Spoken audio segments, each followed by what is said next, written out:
Welcome to Sports Econ 101. For those of you new to our show, imagine a few guys sitting around a bar without the drinks, talking sports and business with you, the audience listening in. I'm your host, Edward Brown, along with my co-host, well-known sports radio personality, Bruce McGowan, and Vern Glenn of CBS affiliate KPIX TV in San Francisco. And on this show, we discuss sports topics from a business perspective. In addition, we're going to be asking sports trivia questions, where we're giving away vacations to the first three callers with the correct answer. Our phone number is 888-660-4495. Write that number down, 888-660-4495, because you're going to use that number to answer the trivia questions for 3 vacations given away during each commercial break. That's right, we're giving away 9 vacations during this show. Now, the vacations are not sponsored by the radio station, but by Lighthouse Resort and Marina. The vacations are free. Their only request, a $75 cleaning fee to cover housekeeping expenses. Their website is lighthouse4fun.com. Check them out. And today's trivia theme is baseball, since we're nearing the end of the season and into the playoffs. We're going to also talk about, let's see here, the NHL season has a bunch of new schedules and new divisions. It's a little complicated, but we'll try to go through that. Hopefully we'll try to get to Tim Tebow and the Jaguars. Hopefully he'll be able to make a play for that. Did you see the tattoo on the Dodgers fan, his head? He got the entire stadium tattooed on one side of his head. Good thing Tommy Lasorda wasn't the manager then, or this fan would have needed 2 more heads to fit Tommy on there. Good old LC Greenwood, unfortunately he died. We'll talk a little bit about the steel curtain. Ortiz watching his home run, is that an issue? NFL fights, are they good for the game? What about managers going all out for the playoffs, exhausting potential future playoff games? And when does a coach decide that sticking with a struggling quarterback is just not worth it? Now, this segment of Sports Econ 101 is sponsored by Pacific Private Money, providing mortgage investments that are currently yielding 8% or more, secured by real estate. It doesn't get any more conservative than that. Check them out at pacificprivatemoney.com. I personally use them. Don't touch that dial, because you're listening to Sports Econ 101, and we'll be right back.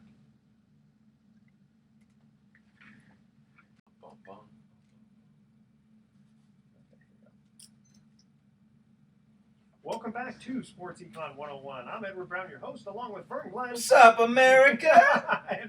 and Bruce McGowan. Oh, yeah. Oh, yeah. Let's see here. Before we actually started, Bruce, you were talking about Brian Wilson, how he kind of gave up his... He did. He gave up his arm. He gave up his shoulder to help the Giants win a World Series. And a lot of people in San Francisco haven't forgiven him because he is a little self-indulgent, a little selfish perhaps, and wanted the Giants to do things his way. But, give the guy a break, for crying out loud. He helped them win the first World Series championship. He saved all the key games. All right, he's on the Dodgers now. I get it. But give him a break. Come on. Yeah, but you know what? I went back and forth with a Dodger fan. Yeah. With a Giants fan about this. And his point was, he could, the guy needed to find a line of work. Sure. Dodgers there gave him a job. But in the world of being a fan, you're just not supposed to like anybody in Dodger blue. And just because he used to be a Giant with the Dodgers, he's just automatically a traitor, irregardless of the circumstances of him going over there. And we ended up agreeing not to agree. Yeah. But and if they go from the Dodgers to the Giants, that's okay. That's okay, because now they're on our team. Right. Well, you know what it is? Right. You know what it is? I think Vernon and I feel this way too, because we cover these guys, and after a while, you like to see the local teams win, and you kind of root for them, but you're not as involved emotionally as you are as a fan, and you get to know the players. You get to know them as people, and you kind of root for the players. Like I rooted for Juan Uribe because I like Juan Uribe. Yeah, I'm just wondering if for our New York, Boston audience out there, how they felt when Kevin Youkilis went from the Red Sox to the Yankees. Oh, yeah. Now Youkilis lives in the Bay Area locally off season down in Los Gatos, but when in season, he's a Yankee. Well, it's a different. Back there, it's life and death. They take their rivalries even more seriously than we do with the Dodgers. I mean, Boston, New York that's intense. That is crazy, and with good reason. Hey, but whoever you are, you're just trying to stay in the show. You're just trying to stay at that big league level and just get what you can before it's over. Yeah. Basically. Okay, this is a subject I've been trying to get to for a few weeks, and finally we're going to do it tonight. Tim Tebow going to the Jaguars. What do you think? Great move for the Jaguars. I Yeah, like right. it. Yeah, Great move. Just from a marketing standpoint, I mean, Yeah. it's gonna sell tickets. Yep. You'll get a blackout actually lifted in Jacksonville because I mean they can't get a game on locally Yeah. there. I mean nobody goes to the games. But I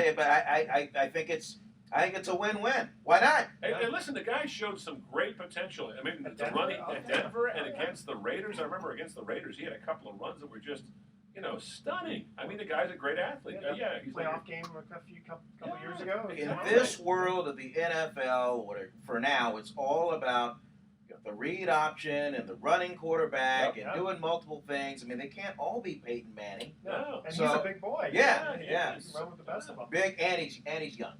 And He's healthy. And despite the fact I don't agree with all his religious feelings, but look, the guy's enthusiastic and he's a nice guy. He's not some screwball who's going to go out and get drunk or get embarrass the ball club. That's a good point. Well, his religious feelings are fine. I Yeah. just don't want it in my face. Well, that's the point. I say that's why I didn't need to not But religious yeah, feelings. I mean, The way he proselytizes. I don't think he's walking around. I mean, I don't see him until he starts walking around with a Bible and a preacher's hat on, and then just spewing wherever he goes. Come forward into the light. Exactly. No, Yeah. he'll let his game do his talking There you for him. go. There you go. In fact, it's funny. An Orlando station, which I guess really technically is not that close to Tampa Bay, but they apologize for carrying a Jaguars game. Oh, Can you imagine that? jeez. Go, we're sorry, we're going to have to carry this game. Well, you talk about hate. How about Matt Schaub lately, huh? Oh man. I mean, his game goes south. They burn his jersey, Oh. and then some local restaurant in Houston, they have the 6-pick special. Yeah. Oh yeah, that's right. But 4 games in a Yeah, row. you have he's 6 toppings on your burger or whatever. Is it 4 games or 5 games he's thrown it? 4. He's thrown 4 it. consecutive games he has thrown a pick 6. Wow. Yeah. That's pretty hard to Pending do. what he does tomorrow. He looked awful against. Yeah, the yeah. I mean, he just looked god awful. Well, it was more frustrating against the Seahawks Yeah. for me because being a Yeah. 49er fan and Oh, that yeah. we got to root against the Seahawks. But Dude. I was going to bring that up actually about Matt Schaub. Kubiak. A says- University of Virginia product. That's right. There you go. I'm sorry to say. So the Kubiak says that he's still a man though. He's still going with him. Well, I mean, the guys, look at his track record, and it's not all on the quarterback. The quarterback always gets the, as he probably should, because he's the focal point of the offense. But it's not all the quarterback's fault. How about the offensive line opening up some holes and blocking for Arian Foster and protecting this guy? It takes the 10 other guys on the field aside from the quarterback, and I'll give you that. And the coach, your job is to put your team in the best position to win. And if it's not QB2, then you got to keep sending Schaub out there till he gets it right. Yeah. Well, it's not the receivers who are running bad routes. I mean, it didn't look like that. It really looked like it was Schaub really just making poor decisions. It probably was, and he's having a terrible start, but he has to have some help too. I mean, they talk about terrible quarterbacks. How about the poor guy that got released by the Raiders, Matt Flynn? I shouldn't say poor. Oh my God! Oh, He got what a fall for! They give him $6 million, Edward, just to come play for us. $6 million, and here's the starting job. Then they have training camp, and then out of camp, it's TP too. Yeah. And then so Flynn's the backup. TP being Terrell Pryor. Terrell Pryor. Yeah. Sorry, I That's used okay. the inside like football. the CP3. Yeah, jargon. So then it's they throw him. He finally gets his chance, and Bruce, he's deer in the headlights. Oh, he was horrible. I was at that game. That was one of the worst. And they still had a chance to win that game. I was in the locker room after the game, at his locker, not in his face. This is against the Redskins. Yeah, it was after the Redskins, so we're all crowded around him. Yeah, it's one big Yeah. gang interview. We're all at his locker. And so I just said, man, did it seem like by the time you counted to 3, you had a hand in your face? And he was like, I mean, he tried to answer it diplomatically. Yeah. I mean, but you could tell he was holding back. He didn't say what he probably really wanted to say. My offensive line He stinks. had no time to throw, and he's not mobile. He can't run. No. You have to be able to run And he's not tall. in that Raider offense. And if he can't look over the line. I mean, there's a reason why Seattle got rid of him. Reggie McKenzie, the jury is still out on him, but I think that he really whiffed on that. Wow, and Dennis Allen, boy, he went out of his way to separate himself in the post-game comments, pretty much saying, "Hey, that's not my guy." Yeah. That was the guy I was giving. They brought him in. Yeah. They brought him in, and Boy, he just threw him right under the bus. And now, is he going to get a job anywhere? Demoted to third string, and now outright released. Yeah, he'll get a job somewhere though, because there's always some team that desperately needs. Oh, sure, He'll get a backup job somewhere. Yeah, but that's where first Tebow should be given a job first. Yeah, good point. Yeah. Tebow should be working, not Matt Flynn. Yeah, they were romancing Josh Freeman for a while before he signed with the Vikings. That's right. That was another terrific quarterback. Yeah, so, anyway. Well, question on this then. Kubiak says, well, I want to send him out there because give him confidence. Mm-hmm. You don't want to take him away, lose his confidence. Who does he have backing him up though? That's the thing. Well, I kind of look at this and going, okay, the more I'm sending this guy out there, the worse he's looking. Yeah. That's got to be worse for his confidence than just kind of taking a breather. It's possible, but then again, I don't know who their backup quarterback is, and if he's somebody that Kubiak has confidence in as well. And you have to remember, Schaub, the last couple of years, he's been sort of an overachiever. He's been one of these guys that has been maybe one of the better quarterbacks in football, and not really given that much credit. So maybe he isn't really that good, and he's sort of coming back down to earth. But of course, as we mentioned, Edward, he's not getting much help. Not getting much help. That doesn't help. But no. I was a pretty good quarterback when I played flag football, but the same sort of thing. I had no offensive line. Hey, at that level, I mean, I don't care if you're garbage. I mean, you got to be good. Yeah, even QB3. I mean, you got to be running. You okay, we're going to go to our first commercial break here, and again, the theme is baseball since we're in the playoffs right now. All right. In 2002, which National League player set a record for having 19 total bases in one game amongst his 4 home runs? The first 3 callers with the correct answer win a free 3-day 2-night stay at the Lighthouse Resort. I love looking at the stumped guys here. Oh. No conversing. 4 home runs in one game. He had a 4 home run game and had 19 total bases. 19 total bases. Yeah. 4 home run game in a major league game. Yeah. Okay. Yeah. In a regular season game. Exactly. Yeah. Okay. Okay. Call 888-660-4495 to answer this question. In 2002, which National League player set a record for having 19 total bases in one game? Vern, stop looking that up. I'm pulling up the Texas depth chart. Okay. Okay. He had 19 total bases in one game amongst his 4 home runs. 888-660-4495. Don't touch that dial because Sports Econ 101 will be right back. I keep thinking that you're looking at it. Mark Whitten? No. No. But he did hit 4 home runs. He did hit 4 home runs. He did hit 4 home runs. So 2002 regular season. It wasn't Willie Mays because he had retired. Nobody here locally.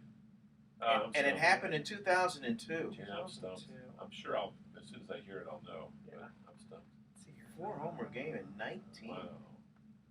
Remember Kevin Elster on opening day at the ballpark in San Francisco, the first day at Pac Bell, hit 3 home runs. The guy had like 24 lifetime homers, and he hits 3 home runs. Is it Case Keenum? I didn't even know that name. I've never heard of that. That's crazy. Answer's no on that. But you have heard of this player. Yeah. Okay. You okay there, Sport? Little out. I got to see. You got a bottle of water right here? Yeah, we have some bottle. Nurse that. Yeah. We get some money. Otherwise, I'll be bringing to a hacking cough about this. Yeah, it's this time of year. There's a lot of crap in the air, and the air quality is not real good right now. Thank you, Bruce. You got it, man. The quality's not real Eva good. says she's going to make us some enchiladas. Oh, nice. Get out of here quickly. TJ Yates? It's either TJ Yates or this Case Keenum. That's number 2. That's number 2 on the depth chart. I think it's TJ Yates. Right. Okay. Ready? Okay. Here we go. Welcome back to Sports Econ 101. I'm Edward Brown, your host, along with Vern Glenn and Bruce McAllen. Yes. Okay, when we get to the first commercial break, we ask this trivia question. In 2002, which National League player set a record for having 19 total bases in one game amongst his 4 home runs? I'm giving you a blank stare. I was going to say Mark Whitten, but that was back in the 90s. I remember Mark Whitten did it with either St. Louis or Philadelphia, but I think it was back in the 90s. I don't know. I'm ready? Stumped. Yeah. I'm ready. Okay, played for the LA Dodgers. Oh, now we're getting close. Okay. Sean Green. Sean Green. Sean That's Green. right. Yeah, I knew. Good guy. Sean Green. Good man. Yeah, he seemed like a good guy. Yeah. Okay, changing topics for just a minute here. NHL season has new schedules and new divisions. Holy smokes, you read this article, and they're coming with all kinds of things. The realignment also, means a new Stanley Cup playoff format. It's also an Olympic year. They're going to take a break in the middle of the season for the Olympics again. You know what's so sad about the NHL? I love hockey, and it's the best sport in the world to watch in person. But they have shot themselves in the foot so many times with shutting down the lockout. Gary Bettman. Yeah, exactly. Gary Bettman just doesn't get it. As much as I don't like David Stern sometimes, or even Bud Selig, those guys at least understand that, we don't want to shut the game down entirely. I mean, Selig learned. You have to give Selig credit. No strikes since 1994. He's going to retire with a nice record. That was a frustrating year. Matt Williams was on fire, and so was Ken Griffey Jr. Don't remind me. I know that was really disappointing. Anyway. Wasn't Gary Bettman kind of the right-hand man for David Stern with the NBA? And so when he went off to take over, I believe he was involved. He wanted to use the NBA as kind of like a model and make it global. And it is a global sport, but it's just in the United States, it's a regional sport. Yeah, it's a curiosity in places like Phoenix and Houston and Tampa, Atlanta, but how many people in Houston and Tampa, and even out here in California, play hockey? They've never even seen ice. No, I mean I hate to say it, I love hockey. Don't get me wrong. Notice what happens in the traditionally non-hockey markets. So they make the playoffs or hit it big, they break up the team. Yeah, that's right. Is that right? I didn't pay attention to that. I went to a hockey school, University of Denver. They were always in the Frozen Four. That was our big sport. I hadn't followed hockey ever, and I became a huge hockey fan. We had 16 players during the 4 years I was there that went on to play in the NHL. In those years, they had the WHA. So it's a great sport, but they just have terrible leadership. Gary Bettman is a fool. Sorry, Gary, if you're hearing that, he's not listening. So I can say that with impunity. Well, it's kind of strange that the way that they're making these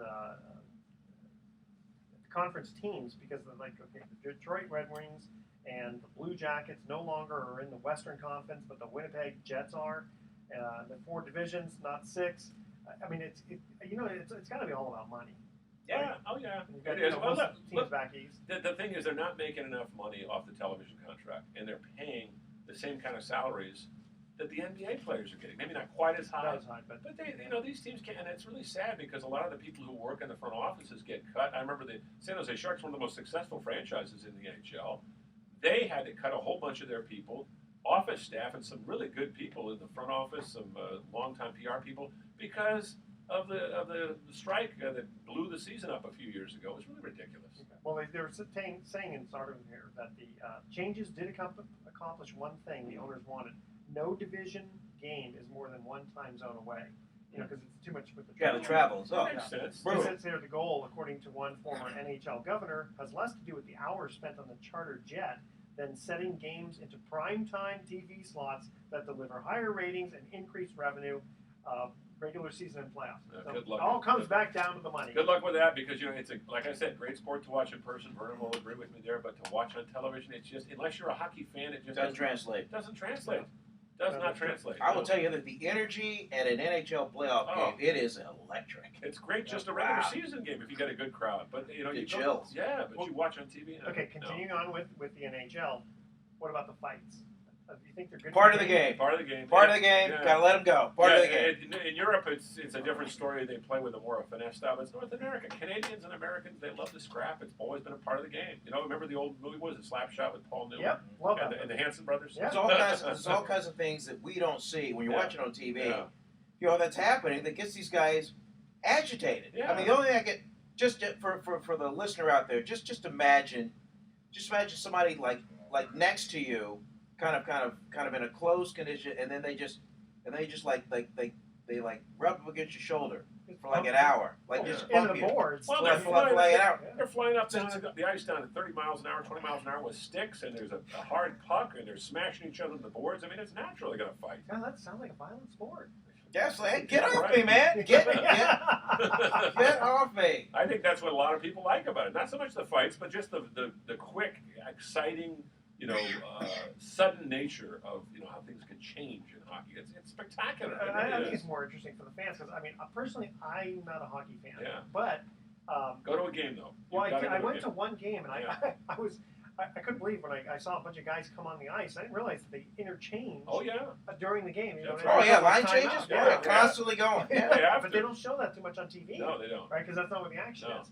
And I'll say this, hey Brucey, back me up on this one. Boy, hockey for as toothless as they appear, Man, I got some hot wives and girlfriends. Oh my God! Good God! And the women that go to the games, I'm telling you right now, if you're a guy and you want to hang out with some women who are into sports, hockey women fans are into, and there's some good-looking. I mean, They are into it. I'm sounding like a sexist here, but okay. no, I'm just saying I see more good-looking women at hockey Why games. is that? I think it's because it's a kind of a balletic sport. There's a certain elegance to it. It's ice. It's like the ice capades. It's like it's related You got to straight skate forward, backwards, with speed, stop on a dime, stop, start, turn, left, right. I mean, you have to be a skilled. Hold on, I'm getting hot flashes. It's very. There's a lot of dance moves. I mean, and these guys are tough. I mean, women are drawn to that. I mean, all that tough, tough testosterone and the grace. Yeah, the combination. So it's And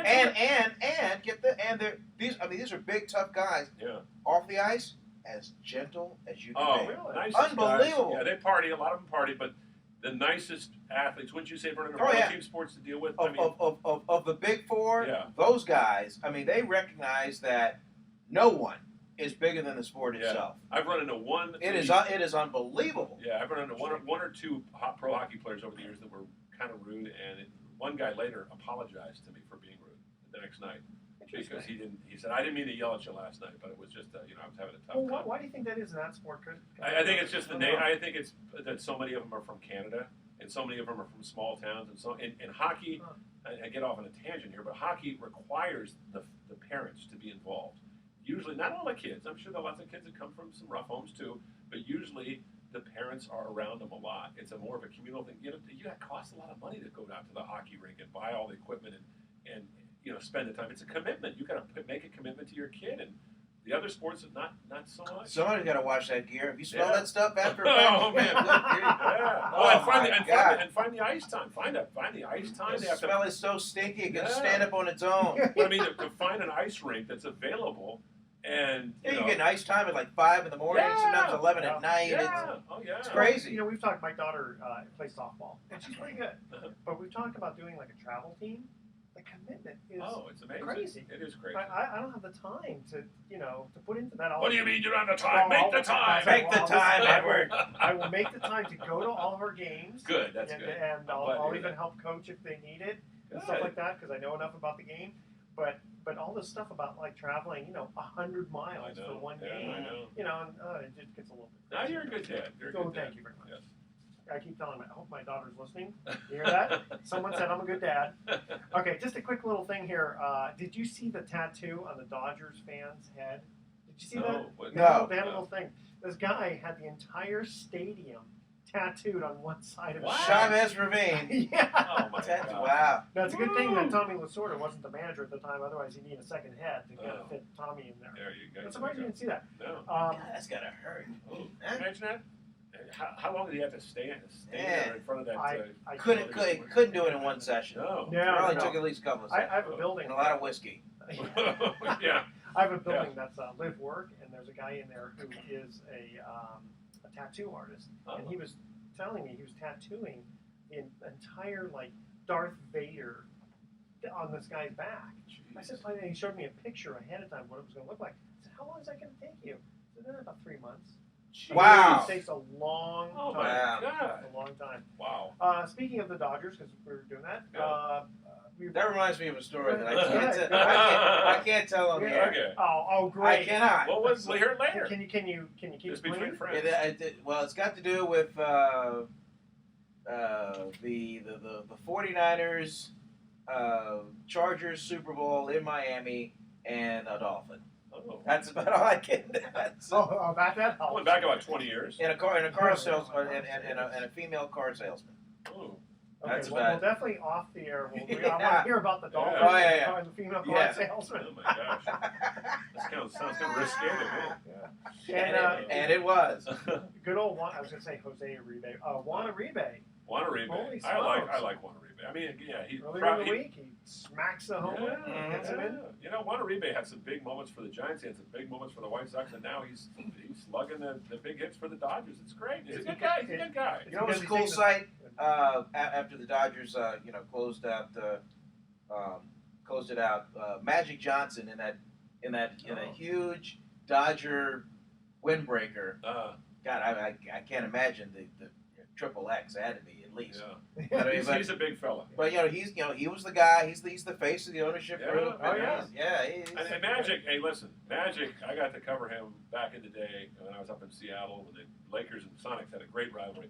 Nicest guy you'd ever want to see. Absolutely. He seems like a nice guy. Absolutely. And Jose Uribe, good thing he's stepping towards the pitcher now instead of getting out of the box. Okay, There you go. we're going to our second commercial break trivia question. Which player set a record for playing over 2,400 career games at first base? The first three callers with the correct answer win a free 3-day, 2-night stay at the Lighthouse Resort. Call 888-660-4495 to answer this question. Which player set a record for In all of baseball. In all of baseball. In all its glory. In all its history. glory. Recent? Well, Last 50 years? Yeah, within the last 50 years. Which Okay. player set a record? In the last 50 years. In the last 50 years. Which player set a There record goes for, Lou Gehrig. Yeah, I was yeah, gonna say for Lou over Gehrig. 2,400 games at first base? 888-660-4495. Make sure to include your name, your email address. Speak slowly. Spell out your email one letter at a time. Don't touch that dial because Sports Econ 101 will be right back. Rafael Palmeiro? I'm going Steve Garvey. Oh, that's a good one. Yeah, Steve Garvey. Because I know Steve Garvey had the record for consecutive games, nationally record. Is it Yeah, Palmeiro or Garvey? He's not calling us. He's I not ain't telling you not nothing. divulging. I'm telling you nothing. I'm telling you nothing. And you'll like it. And you'll like it. You'll eat beans and you'll like it. I never forget my dad said that to me once. I said, what are we having for dinner tonight? He goes, we're having beans. I said, Dad, is that all we're having? He goes, you'll eat beans and you'll like it. My dad was not given to those kind of statements, but he's had a rough day, and it's like, you'll eat beans and you'll like it. I've never heard anybody say that before. So I'm emceeing this event tonight. What's going on? I haven't been around this event in, God, Yeah, I thought you guys 20 dressed years? up for us. You ever heard of the celebrity pool toss in San Francisco? Yeah. Yeah, it's I went to that. still I went to around. that about 50. God, it must have been about 20 years ago. I remember I was thrown in by William Floyd in '94. Wow. That's fun. That's down South of Market, right? Or is it South of Market? It's just off of Van Ness Okay, at in this Oasis Hotel or whatever. It's been in the Sounds same like spot. fun. Who's going to be there? You going to do any interviews or just? I think Cheryl Jennings of Channel 7 is there, and a couple other people there. Wait, so what? I'm introducing this. Any athletes? No athletes. Okay. Just local. No maybe athletes. They used to have a lot of athletes. Yeah. Wait, so what do they do? Throw you into the pool. But certain dignitaries are selected to be tossed in, and then I introduce this person, and then I start the bidding to see who wants to bid, and then the winning bidder comes down and actually gets to literally throw this person into the pool. Pick them up if they can. Pick him up if you can, and then throw him into the pool. If Are they you can't. get thrown into, or are you just? I've been through it. It's funny. All the presenters, all the MCs are previous People that got thrown in. tossees. Yeah. I love it. So That's great. yeah, so I'm That doing sounds it. like fun. I'm introducing a woman named Sharon Cito, who's a mucky muck, San Francisco Symphony socialite, Oh, higher up. So that's good. That sounds like fun. so, That sounds like fun, yeah. Yeah, Yeah, these little events that we do. I got somebody hornswagging me to being an MC at some Napa Film Festival one night. And, I don't get paid or anything, but it's fun. It's good. These things are fun to do. Bill Valley Film Festival's going on right now. Yeah, oh, that's a biggie, too. I know Eva's not working it this year. Last year. She usually works it. Yeah, she was like in charge of the volunteers. Wow. 1,000 of them.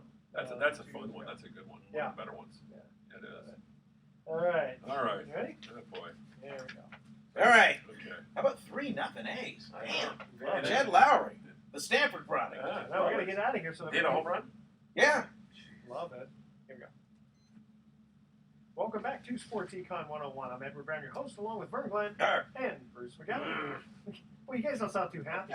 Okay. Can't second- figure out this question. Okay, see, that's the reason. Okay, Yeah. second commercial break trivia question. Which player set a record for playing over 2,400 career games at first base? And the interesting thing for me personally is I remember more for playing the outfield. Oh, then I'm screwed. Oh, because I guessed Steve Garvey. And I guessed Rafael Palmeiro. Eddie Murphy. Eddie Murray. Of course. Remember he used to play I don't for remember Eddie Murray playing the outfield. No, I I- always remember him playing first Yeah. base for Baltimore. for the Baltimore Orioles. He did- Yeah, but then Dodgers also, right? He Yeah, played for Dodgers. He was the sourest guy. Now, Yeah. apparently a real nice guy, but I remember trying to interview him several times, and he was sour to everybody. Well, Everybody. Well, that means he liked you just as much as the next guy. Okay, little sad note here. L.C. Greenwood died. Oh, yeah. I'm Good sorry. guy. Steel curtain. Yeah. Is that the last? Wait, is that the? Oh, Mean Joe's still around. Mean Joe. He's the only one left, right? Dwight White is Wow. gone. Dwight White is Yeah. gone. Dwight White's gone. And Larry Holmes or Ernie Holmes is gone too. Yeah, so he said here his 4 sacks of the Cowboys' Roger Staubach in Super Bowl X are an unofficial record. It said he was also he was 6'6.5", 245 pounds. He also excelled at batting down passes, swatting 3 of Fran Tarkenton's in Super Bowl IX. And it said when Commissioner Pete Rozelle announced Minnesota passes during the first round of the following draft, a voice from the crowd rejoined and said, "And L.C. Greenwood knocks it down." I love it. That steel curtain defense was the best. I mean, you think about it. Lambert, Russell, Dwight White, Ham. I mean, All those Bill Hall of Blunt. Famers off of that team. Yeah, gosh. Lynn Swan. Lynn Swan. Although George Atkinson of the Raiders always said, Lynn Swan's soft. He's soft. That's right. Yeah, they had a little. He scared Lynn Swan. He knocked They him had a little out. public war. Knocked him away. Knocked him out twice. Knocked him out of games. In the 75 championship, he knocked him out. In the opener in 76, he knocked him out. And it was a blatant hit. But it was in retaliation for Mel Blunt dumping Cliff Branch on his head and almost breaking his neck. So it's tit for tat. You know, Speaking of Steelers, Mike Webster, one of the subjects of a PBS documentary on NFL concussions. I heard about that. Yeah. Like I say, like with Lynn Swan and Cliff Branch, I mean, how many concussions those guys have? What was the thing about Mike Webster? Did he suffer a bunch of concussions? Yeah, playing center for the Pittsburgh Steelers. Yeah. I think he's had dementia or something too. Yeah. Really bad. But PBS special. It debuted last Tuesday, and I'm able to air multiple times. I'm trying to think of a center having a concussion. Yeah, you they're think about it. close. Yeah. It's one thing if you're far away and you're getting whacked, but you're so close in. Yeah, all it takes. I mean, there's a lot of contact going on. It's funny, interesting. Bill Romanowski, who's kind of Vern knows him real well, and I know him fairly well. He told me, he says, I know I'm going to have problems when I get to be older. I know I'm going to have problems. He played 16 years without missing. I think he might have missed a game, and he was a linebacker. He was crazy. And he said, I know I'm going to have problems. I said, well, if you could have changed that, would you have played a little differently? He goes, no, absolutely not.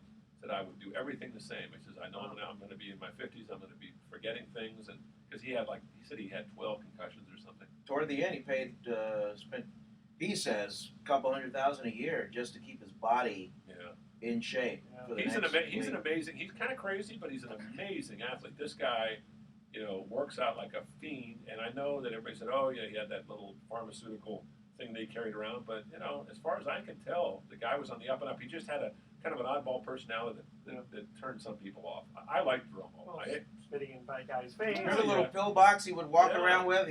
All his and he dropped it on the ground and he whenever was went picking it up during piece Super by Bowl piece. week. But 5 Super Bowls, 2 with the Niners, 2 with Denver, and 1 with the Raiders, and he won 4 rings. That guy was a good player. Yeah, no, he was very good. But I can see a linebacker having. Remember he spat in J.J. Stokes' face on Monday Night Football. Yeah, I remember that. Oh, J.J. was the nicest, easiest going guy. I think he tried to get into broadcasting for a while, a couple years ago. Didn't work Did some local radio. Didn't work out, but J.J.'s a good guy. UCLA guy.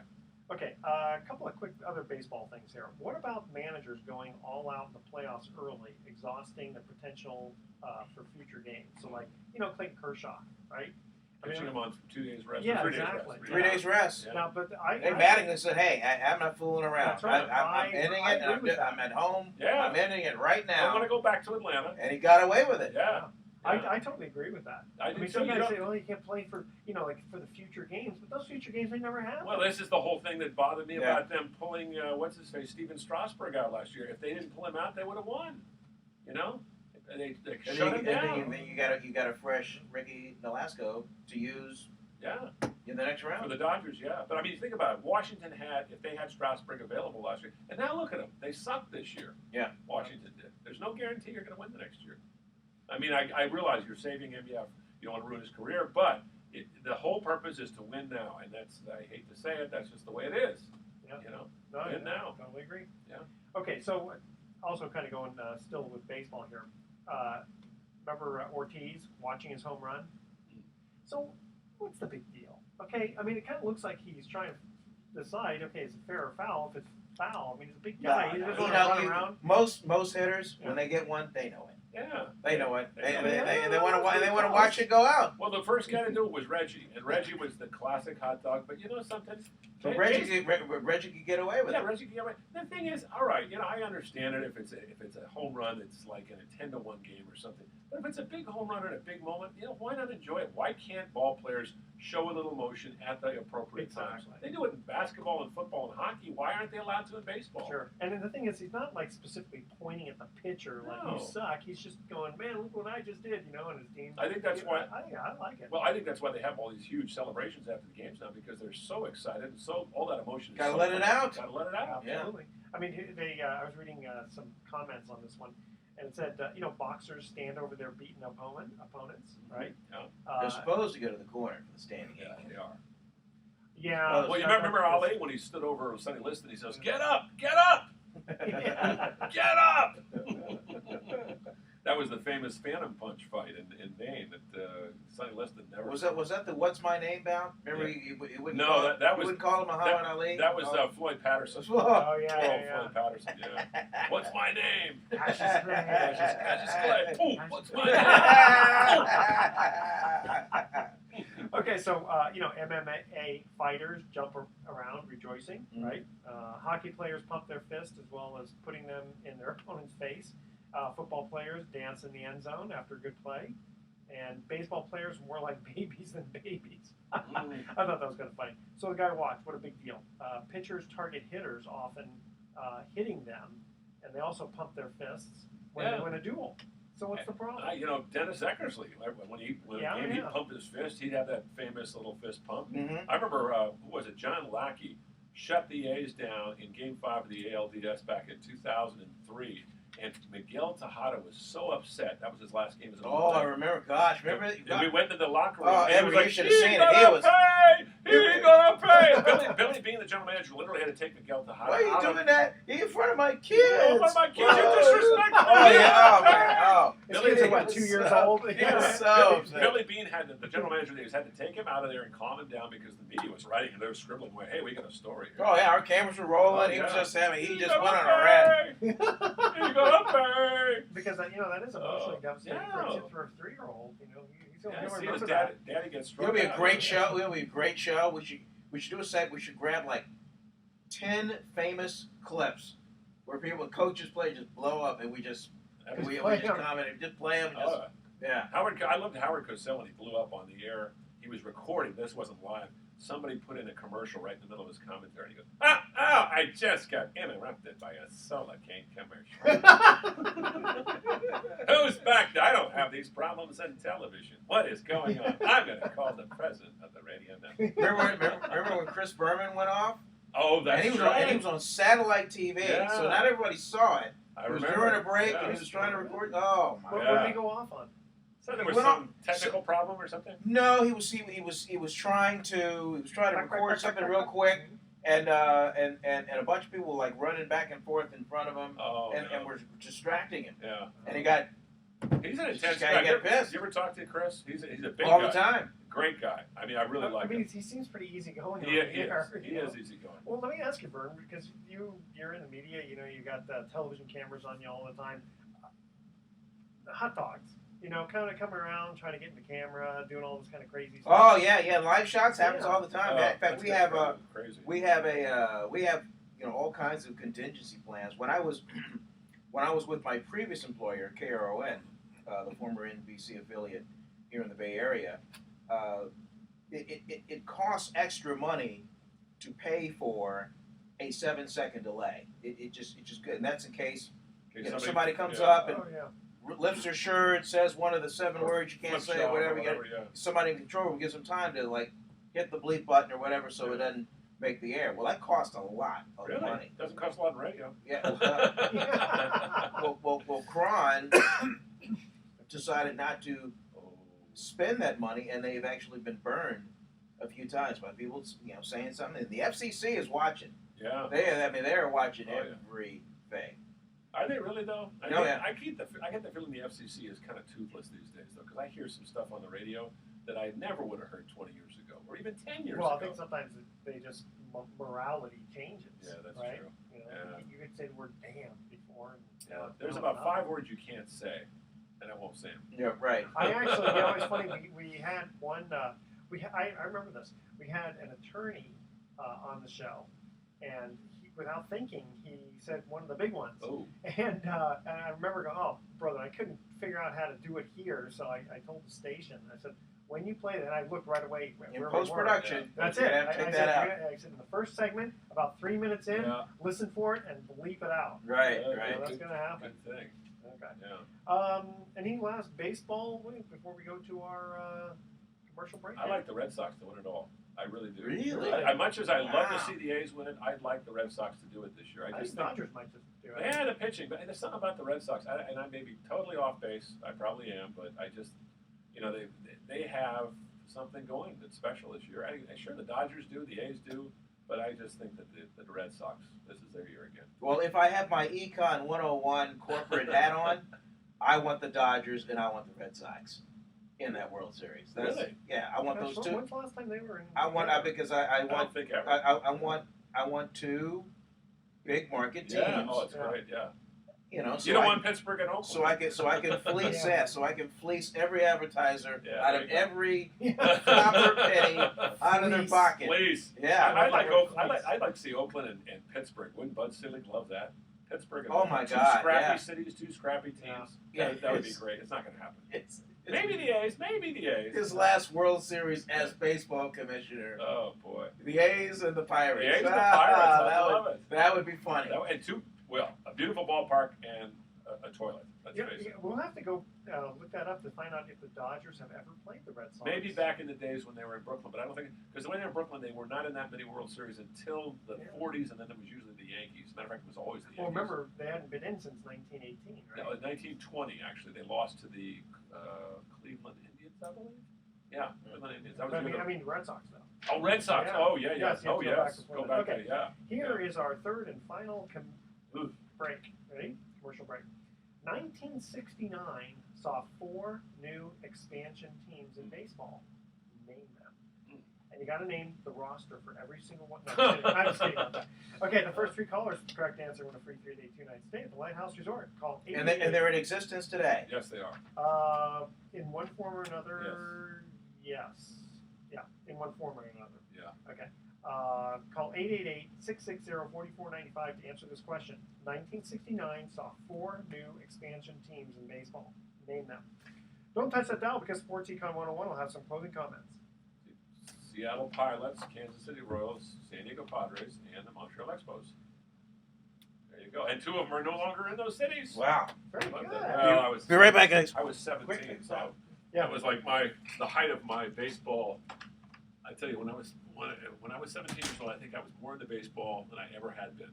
69, and the Mets won the Mets. I was a big Mets fan. Yeah. Giants were very good that year. They should have won the division, but they were in the same division with Atlanta, and Atlanta had a red hot streak down the stretch, and the Giants finished second for the 5th year in a row. Willie Mays hit his 600th home run that year, though. That's right. Yeah. Yeah, that was. That was when Atlanta was in the same division. Yeah. It was the first time they split them up into divisions. Yeah. Baseball was much different before 1969 because it was 2 leagues, no playoffs, no nothing. I know it's kind of boring. Well, it wasn't because that's the way it was, and you have to remember it was 8 for years. It was just 16 teams, but when they expanded to 62, it became 10 teams. That's when you had the non-amazing Mets. Yeah, non-amazing Mets. That's right. They lost the most, didn't they? They didn't lose the most, but they lost 100. Yeah, they lost 120. The team that lost the most, believe it or not, 1897 Cleveland Spiders lost 130. Yeah, they won 10 or something. I'm gonna hit the rest of myself here. Yeah. What are we doing?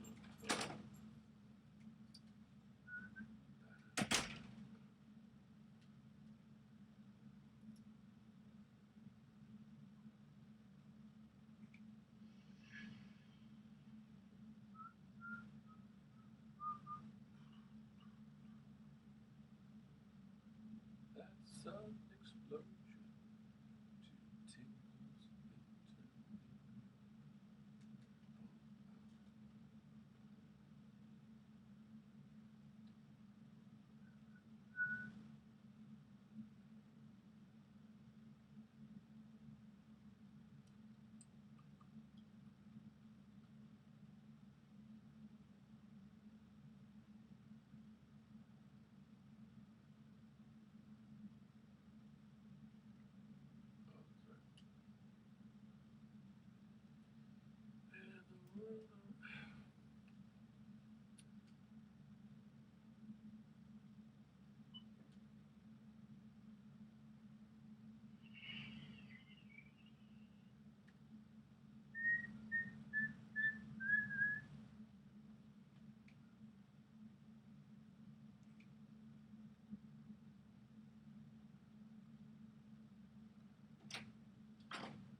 Oh, Edward, you're gonna kill me.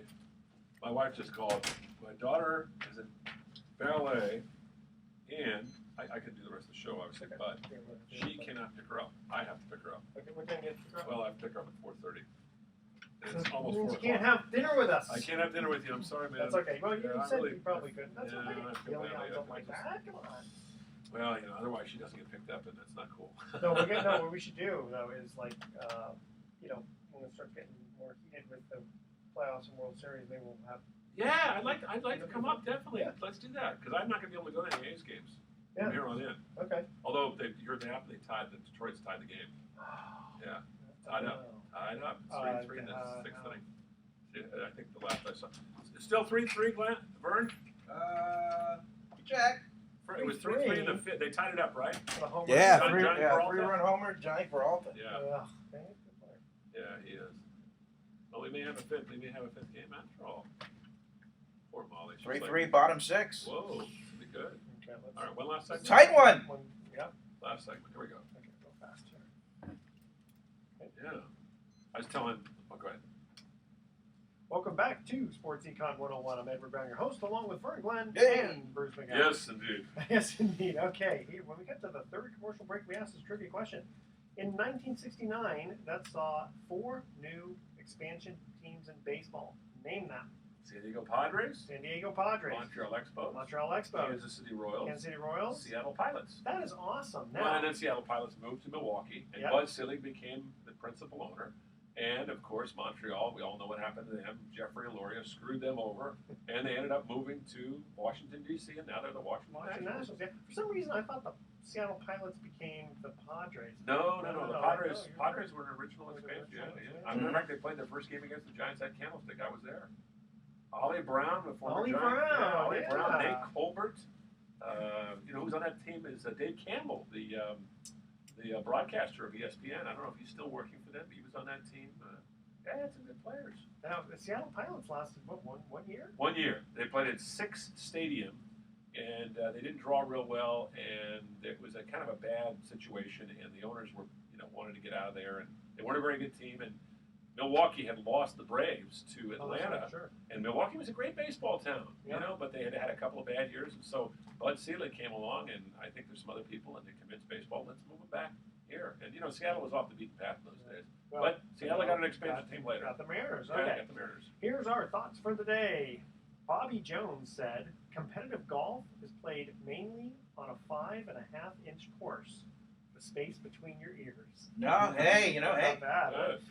very I profound. like that. Okay, and in the encouraging immortal words of Jason Kidd, we're going to turn this team around 360 degrees. That sounds like something Jason would say. I like Jason Kidd. You know what happened to him? He's going to be suspended for the first 2 or 3 games of his rookie year as coach because he got a DWI. That's not good. No. So you turn yourself 360 degrees, you're back where you started, just in case you math whizzes out there can't figure that out.